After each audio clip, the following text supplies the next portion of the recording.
Good morning guys. Happy Tuesday everyone.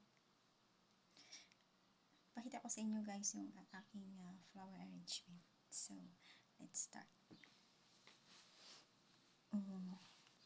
Let me do this flower base. And start doing this first one. And sumisigaw na yan si Madam guys. Mamaya ako na yun yung tatawagin niya. Sabihin, Angela! Diba? Sabihin na, relax na lang dyan Madam kasi nagbibidyo pa ako. Diba? That's my flower arrangement. Tingnan natin kung anong kinalabasan nito. Practice lang to guys kasi malay mo magpatayo ako ng flower shop.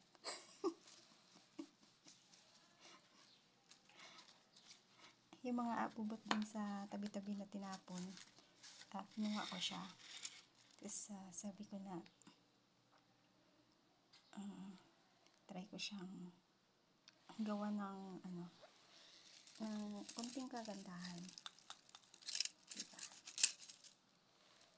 Tsaka ito yung mga dried leaves dyan sa labas, pinagkukuha ko. Tapos ilagay natin yung decoration.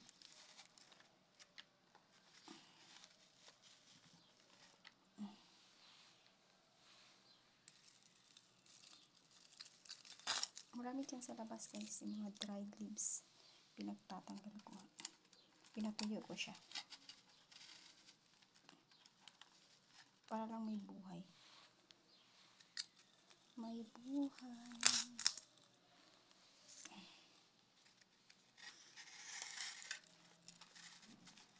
So, yan siya.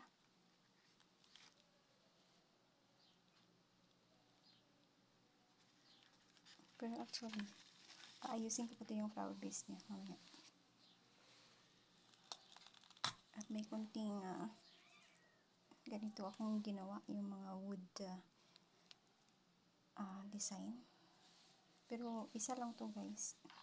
Dadagdagan ko lang siya later if may time. So, ayan lang siya. Practice konti. At diba?